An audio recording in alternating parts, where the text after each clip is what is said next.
मित्रांनो, टायटल बघितल्यावर तुम्हाला लक्षात आलं असेल की आज आपण थर्ड इयर मेकॅनिकलचा 2024 पॅटर्न, जो नवीन पॅटर्न आलाय तो इथे एक्सप्लेन करणार आहे। याच्यामध्ये आपण सगळं जाणून घेणार आहे। आपल्याला सब्जेक्ट कुठले आहे, किती आहेत, ओरल प्रॅक्टिकल किती, सेमिनार, त्याच्यानंतर सेमिनार कधी आहे, किती मार्कला आहे, आपले क्रेडिट किती आहे, आपल्याला इंटर्नशिप किती मार्कला आहे, कधी असणार आहे, कोर सब्जेक्ट कुठले जे आपल्याला इंटरव्ह्यूच्या दृष्टीने महत्वाचे आहे पुढच्या वर्षी, या सगळ्या गोष्टी, सोपे विषय कुठले, स्कोरिंग विषय कुठले, कुठे बॅकलॉग राहतो। सो फटाफट क्लिअर करूया। नवीन पॅटर्न आहे, व्यवस्थित समजून घ्या। पॅटर्न समजला तर स्कोरिंग करणं सोपं जातं।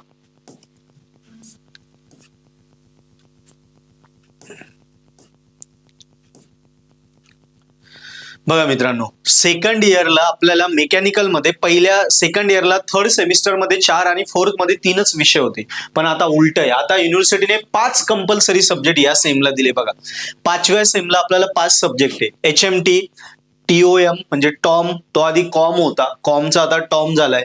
DME आहे, मॅन्युफॅक्चरिंग प्रोसेस 2 आणि MQC, हे 5 कंपल्सरी विषय 30-70 पॅटर्न मध्ये, 30 मार्काची इंटरनल, 70 मार्काची एक्सटर्नल। टोटल सेमिस्टरचं आपलं क्रेडिट आहे 22। 19 पॅटर्न मध्ये थर्ड इयरला 21 होतं, 24 पॅटर्न मध्ये आता 22 आहे। सो 5व्या सेमचं 22, 6व्या सेमचं 22, 22 44 मार्काचं आपलं पूर्ण क्रेडिट आहे। ओके, आणि 44 पैकी 50% म्हणजे 22 क्रेडिट झाले तर, आणि सेकंड इयर ऑल क्लिअर असेल आणि थर्ड इयर मध्ये 22 क्रेडिट झाले तर आपण BE ला जाऊ शकतो। आता या सेम मध्ये आपल्याला बघा प्रॅक्टिकल किती आहेत समजून घ्या।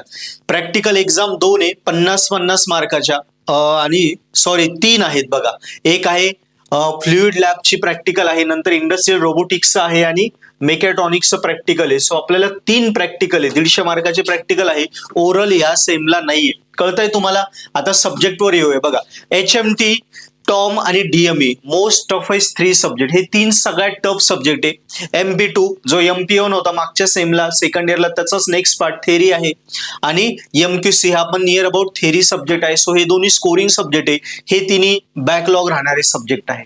ओके, सो आता DME आता प्रॉपर केलं तर पुढच्या वर्षी DOM आहे, Dom. DMEचा next version Dom, डिझाईनचा subject आहे, तो तुम्हाला कळेल। सो DME ला प्रॉपर करा। DMEचा पेपर साधारणतः 3 तासाचा राहील, बाकीचे सगळे पेपर 2.5 तासाचा राहील। डिझाईनचा पेपर आहे तो मोठंच राहणार आहे। ओपन इलेक्टिव्ह किंवा इलेक्टिव्ह सब्जेक्ट या सेमला नाहीये, या सेमला आपल्याला सगळे कंपल्सरी सब्जेक्ट आहेत। Okay, so HMT, Tom, DME, MP आणि MQC या सगळ्या विषयांचे रेकॉर्डेड कोर्सेस आपल्या पर्पल आर्ट ॲपवर लॉन्च होत आहे 15 जुलैला। आता HMT, टॉम आणि DME हे 3 ऑलरेडी लॉन्च झाले, हे दोघं 15 जुलैला लॉन्च होऊन जातील। सो घाबरू नका, पुस्तकं घेण्याची गरज नाही। कॉलेजमध्ये चांगले फॅकल्टी नाही, समजत नाही, पर्पल हॅटवर प्रॉपर स्टडी मटेरियल आहे, कॉम्बो पॅकेजेस अवेलेबल आहे। शेकडो मुलं रोज विचारताय, पॅकेजेस घेताय, तुम्ही घ्या, अभ्यासाला लागा, पुस्तकं वगैरे काही घेऊ नका। पर्पल हॅटवर प्रॉपर स्टडी मटेरियल आहे, व्हिडिओ, नोट्स, सॉल्व पेपर, सगळं IMP क्वेश्चन पॅटर्न सगळं दिलंय, तेवढंच करायचं।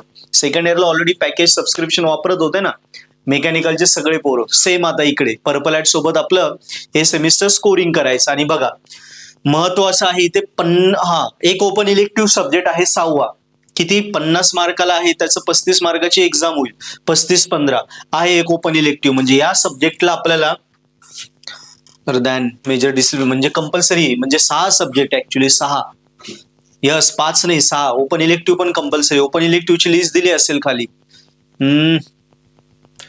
नाही दिलेली, पण इथे म्हटलेलं आहे to be taken compulsory from faculty other than that of major discipline. ठीक आहे, हे कॉलेज ठरवेल कुठला ओपन इलेक्टिव्ह ठेवायचं, कळतंय? सो 6 सब्जेक्ट आपल्याला करायचे आणि 3 प्रॅक्टिकल। आता 6व्या सेमला येऊया। CIM हा नवीन सब्जेक्ट आलाय, रेफ्रिजरेशन अँड एअर कंडिशनिंग, हा BEचा सब्जेक्ट आहे, हा BEचा आहे, तो आता TE ला आलाय, थर्ड इयरला आलाय। DTS होता आधी, आता तो TSD आहे। सो हा ऑलरेडी रिपीट झालाय सब्जेक्ट।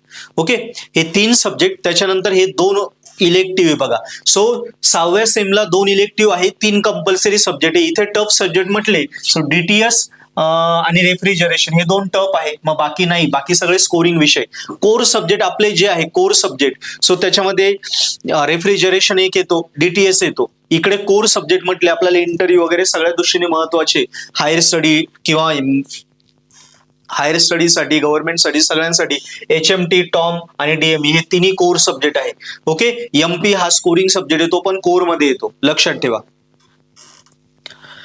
इकडे मी सांगितलं आता 2 ओपन इलेक्टिव्ह बघा. ओपन इलेक्टिव्ह कुठले? इकडे हे सिंपल सब्जेक्ट आहे. हायड्रोलिक्स आहे, इंडस्ट्रियल इंजिनिअरिंग आहे, design of heat transfer, industrial tribology, यांच्यापैकी आपल्याला एक घ्यायचा आहे. ओके, सो इंडस्ट्रियल इंजिनिअरिंग वगैरे ट्रायबोलॉजी हे सोपे थेरी विषय तुम्ही घेऊ शकता.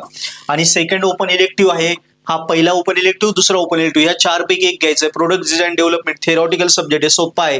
Smart thermal engineering, comprehensive flow आणि ऍडव्हान्स मशीन प्रोसेसिंग, हा पण एक सोपा. हे 2 थेरी सब्जेक्ट आहे.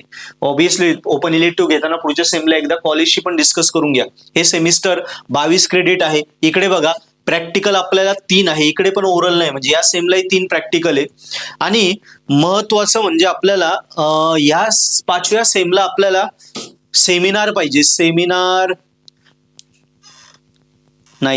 नाही दिलंय. बाकी ब्रांचेसला सेमिनार आहे, मेकॅनिकलला या सेमला सेमिनार नाही दिलंय, पण ऑब्विसली 5 आणि 1 6 सब्जेक्ट दिले.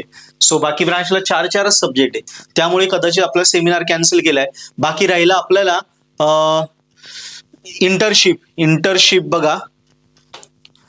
इंटर्नशिप सुद्धा आपल्याला नाही दिलेली या सेमिस्टरला.